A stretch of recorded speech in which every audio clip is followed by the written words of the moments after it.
Creating props for prop switching in Unity is pretty straightforward in Poser.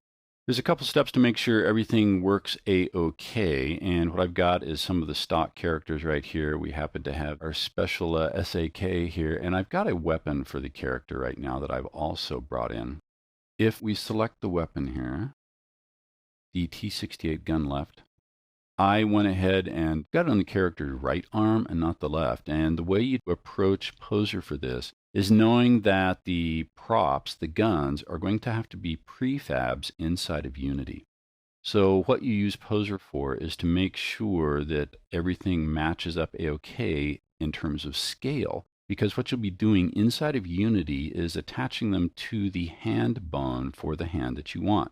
So for multiple weapons, all you need to do is to go ahead and bring in additional weapons.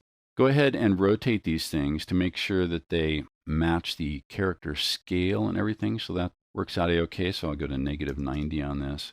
And that's simply going to be too large. So we'll need to scale this down a little bit. And I'll just get it into place so I can see how well it fits. Maybe bring that over a little bit on the X-axis. Rotate around my scene a little. And we'll bring that back in Z space.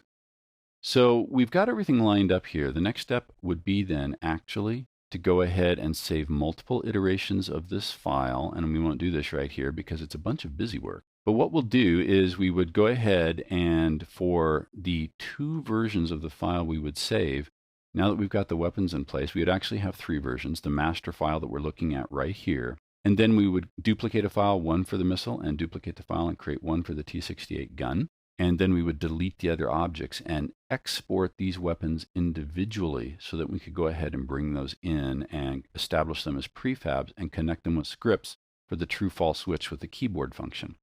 So again, saving a lot of time using some of the pre-made objects that come in Poser. There's so much more available also with some of the Poser stores.